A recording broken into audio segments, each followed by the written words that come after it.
समीर दाऊद वानखेड़े का फर्जीवाड़ा धीरे धीरे सामने आ रहा है। एक आईपीएस अधिकारी जो समीर वानखेड़े के पड़ोसी थे, जिनको लेके कुछ उनकी अनबन हो गई और उनके लड़के को 27A में फंसाने का काम किया गया। जो लड़के की बेल एप्लीकेशन फाइल की गई है उसमें कहा गया है कि कोई भी एनसीबी का अधिकारी घर में नहीं आया, घर से बच्चे को बुलाकर ले गए और फर्जी मामला बनाकर 27A में गिरफ्तार कर लिया गया।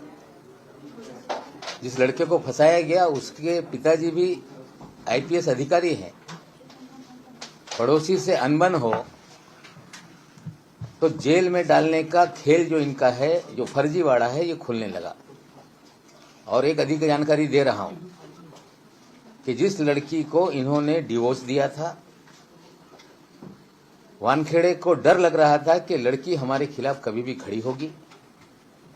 उनके चचाजाद भाई को एक पेडलर के जरिए उसके यहाँ पे ड्रग रखवा दिया और राज्य सरकार की एजेंसी जो है एएनसी, उससे उसे गिरफ्तार करवाने का काम किया है। लड़की के घर वालों को डराने की कोशिश की गई कि हमारे खिलाफ बयान दोगे तो पूरे खानदान को ड्रग पेडलर बना के जेल में डाल देंगे। लेकिन धीरे धीरे सारा फर्जीवाड़ा इनका सामने आ रहा है। निश्चित रूप से इनके पिताजी ने हमारे खिलाफ मानहानि का दावा 1.25 करोड़ रुपए का डाला है। उसमें इन्होंने मांग की है कि नवाब मलिक को ट्वीट करने से, मीडिया में बात करने से रोका जाए। इंटरिम रिलीफ मांगी है। मेन जो पिटीशन है उस पर सुनवाई बाद में होगी। हाईकोर्ट ने उस पर सुनवाई की थी और कुछ हाईकोर्ट के ऑब्जर्वेशन थे कि एक विधायक और पार्टी का जिम्मेदार प्रवक्ता होने के नाते और गहराई से चीजों को देखना चाहिए था। इस ऑब्जर्वेशन के बाद हमने और चीजों को गहराई से देखी। महानगर पालिका के सारे रिकॉर्ड हमने निकाले। जो इंटरपोलेशन का शब्द आ रहा था उसके भी सारे सबूत हमने जुटाए और हमने इनके स्कूल के दाखिले से लेकर लिविंग सर्टिफिकेट तक सारे कागजात हमने उपलब्ध कराए। हाईकोर्ट के माननीय जज साहब के सामने कागज को रखा गया। हाईकोर्ट के ऑर्डर से ये कहा गया कि जो पिटिशनर है उसे भी आप सर्व कर दो। सारे कागजात हमने उन्हें सर्व किए हैं और आज दोपहर 2:15 बजे 2:15 में जज साहब अपने चेम्बर में दोनों पक्षों को इस जो कागजात हमने अतिरिक्त दिए हैं उस पर सुनेंगे और उसके बाद जो इंटरिम रिलीफ जो मांग रहे हैं कि इनके बोलने पे रोक लगाई जाए, ट्वीट करने पे रोक लगाई जाए, उसमें जज साहब अपना फैसला सुनाएंगे। जो मेन पिटीशन है 1,25,00,000 रुपए का, उस पर सुनवाई बाद में होगी।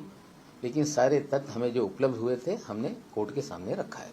सर, कल जो है समीर वानखेड़े की बहन ने और उनकी जो पत्नी है उन्होंने ट्वीट किया था बर्थ सर्टिफिकेट समीर वानखेड़े का। समीर वानखेड़े जाली नोट के भी खिलाड़ी हैं और जाली कागजात कैसे बनाए जाते हैं, करारे करारे कागज सामने रख रहे हैं। लेकिन जिस दिन पैदा होकर सर्टिफिकेट निकाला था वो सामने रखना चाहिए था। फर्जीवाड़ा है, छुपाने की कोशिश की जा रही। हमने सारी चीजें न्यायालय में रखी है। ये जाली करारा सर्टिफिकेट नहीं, जब पैदा हुए थे जो सर्टिफिकेट मिला था वो दिखाएं, ये हम मांग करते हैं। सर, बर्थ सर्टिफिकेट जो है बीएमसी की तरफ से जारी किया गया है, आप उसको फर्जी सर्टिफिकेट बता रहे हैं, तो क्या बीएमसी के लोग भी इस पूरे जो मामला है उसमें भी शामिल हैं, ऐसा आपको लगता है?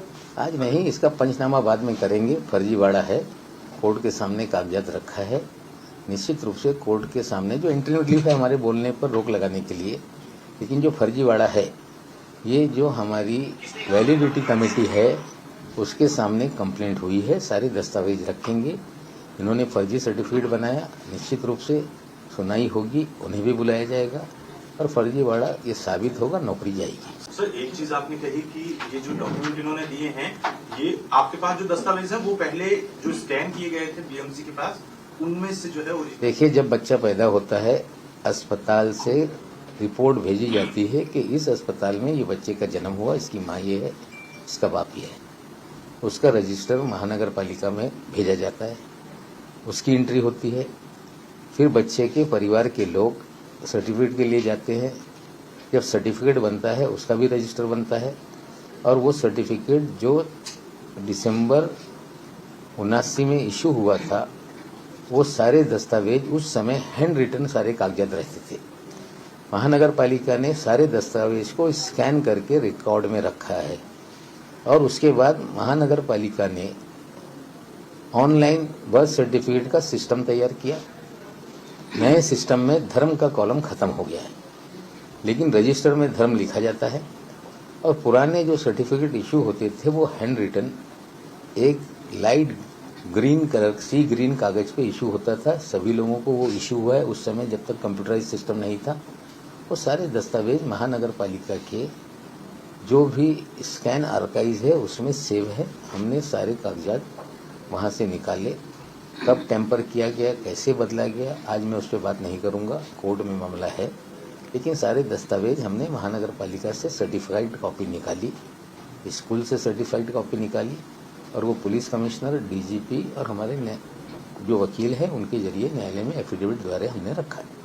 भाई, लेकिन जैसे परमवीर सिंह के जो एप्लीकेशन थी उसके ऊपर ये जांच जो है बिठाई नहीं गई है। ये जयश्री पाटिल परमवीर की ही कंप्लेंट पे जयश्री पाटिल ने इसको पुलिस स्टेशन में कंप्लेंट की थी।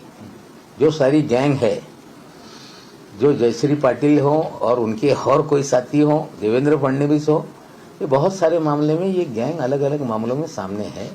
एक सोची समझी साजिश के तहत अनिल देशमुख जी को परेशान किया गया है, उन्हें फंसाया गया है, सरकारी एजेंसी का दुरुपयोग हुआ है, राजनीतिक उद्देश्य से राजनीतिक दलों के द्वारा ये सारा खेल किया गया है, लेकिन इसका हिसाब किताब किया जाएगा। ये आपने जो गैंग बताइए कौन कौन ठीक है, सारे गैंग के किरदार अन्य केसों में देखेंगे तो चेहरे सामने आ जाएंगे। परमवीर को पुलिस जिस तरह से भगोड़ा है, ढूंढेंगे हम, महाराष्ट्र में होगा तो तुरंत पकड़ेंगे, लेकिन हम अमित शाह जी से, केंद्रीय गृह मंत्रालय से मांग करते हैं कि तत्काल भगोड़ा कमिश्नर है जिसे कोर्ट ने भगोड़ा घोषित किया, आप ढूंढें और हमारे सुपुर्द करें।